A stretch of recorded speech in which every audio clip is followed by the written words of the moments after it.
All right. So, good day, guys. So sorry. Uh, just started to record this. Okay. So, good evening, guys. It's actually, late in the middle of the night, and this is the beginning of,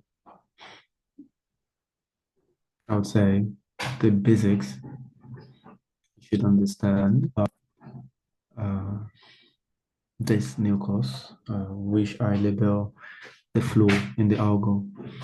So, what do I mean by the flow in the algo? So, we all know that the market moves, in flows, in order.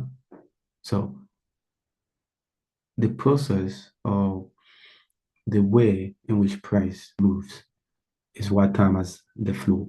So, the flow happens in order, so in blocks. So, let's assume that I want to buy USD JPY.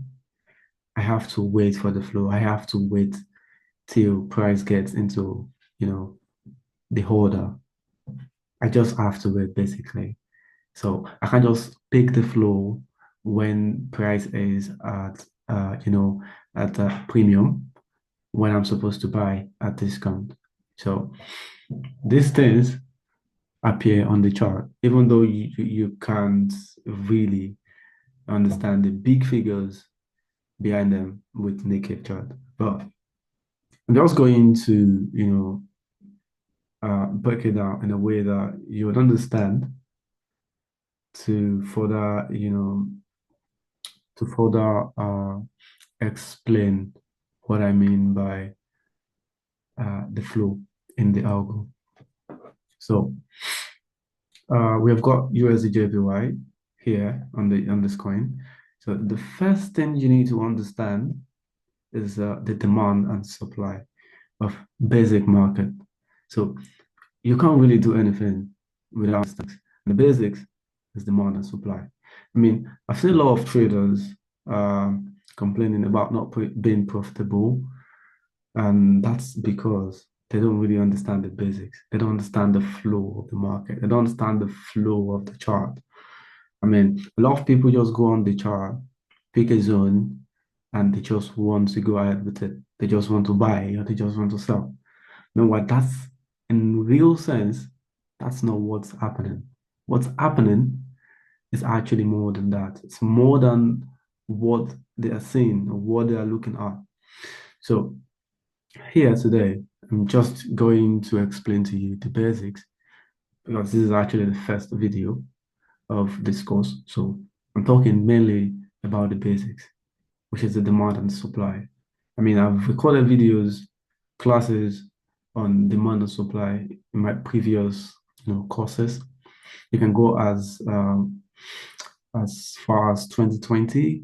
I've recorded videos since, since then on demand and supply that can help you understand the basics to advance demand and supply. But here I'm just going to explain the basics of demand and supply in this course. Okay. So when we're talking about demand and supply, we talk about where large orders, where institutional bankers place orders, what these people or these institutions want to do at a particular time or at a particular period or at a particular price. Because I've seen a lot of controversies about what to do, say price before time or time before price. You see, this debate is actually not really a thing, I would say, because these days, what's happening in the market doesn't really care about time. It cares about price. It cares about orders that are getting in the market. It doesn't care about a session. Usually, before now, a lot of people used to say the Asian session as shopping markets, as sideway markets.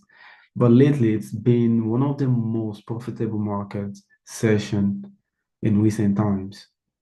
So we can't really say much about those things because as we move on, things are changing and we need to adapt. We need to understand what is happening. Okay.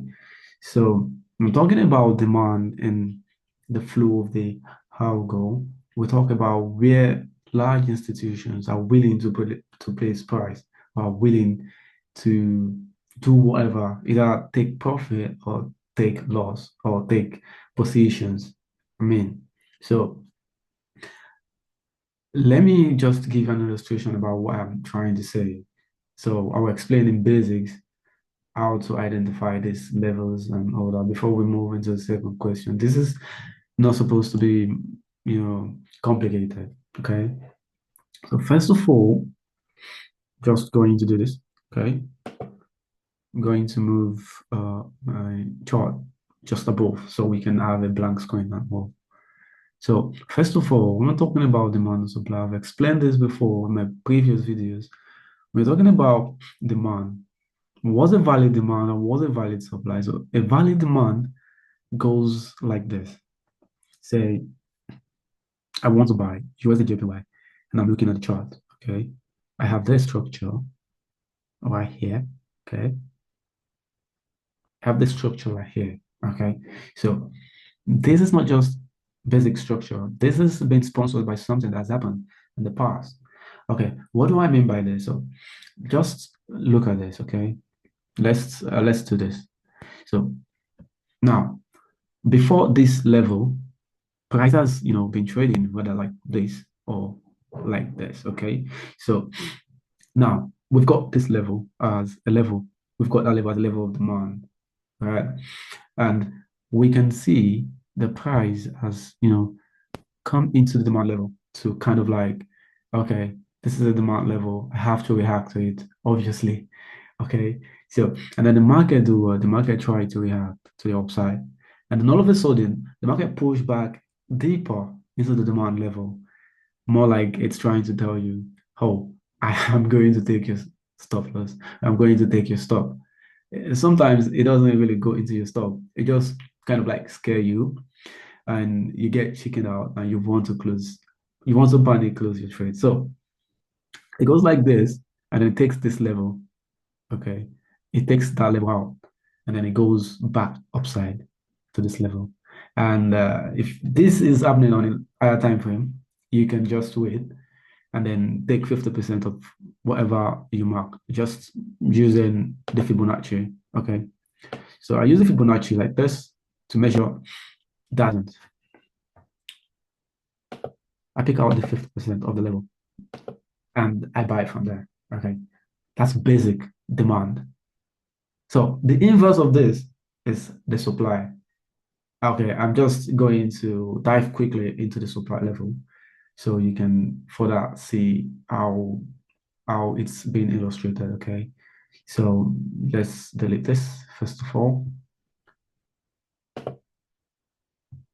So now let's talk about the supply aspect. Okay, so we've got something like this for supply as well. Okay, we've got something like this as supply. So it's just the inverse of what I did in demand.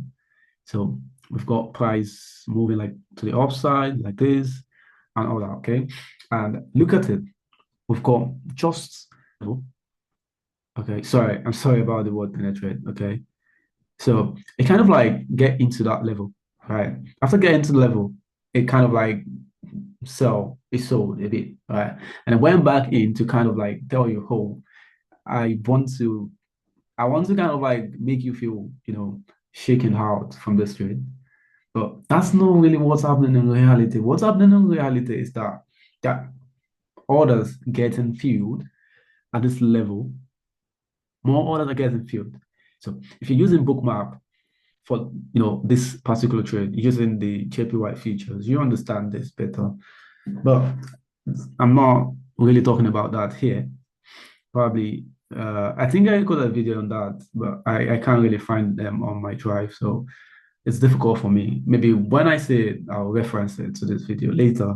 Okay, so I've got this level, and you can see what happens here. The market then taps the previous points of interest. How? and it came back lower into this level, giving a major break of structure there. So this is kind of like saying that part, okay, see this, and I take myself from here and I put my stop above this high because there's nothing, absolutely nothing that will make price go above that level after getting the structure. Okay. So that's just the basics. That's basic supply. That's basic demand that I explained before. And these are just, reversal demand and reversal supplies. Because in terms of this is reversal supply. The one I did before is reversal demand. Okay. Because this is time reversal because you can see that price has been pushing up. We can see that price has been pushing up, like pushing up to the upside. Okay. So anything that happens here is kind of like a reversal, not a continuation. So I'll explain the continuation in our next video. So I hope you understand the basics of demand and supply with this video. Thank you very much for listening. I hope you enjoy it and I hope you put this into practice. See you in the next video. Thank you.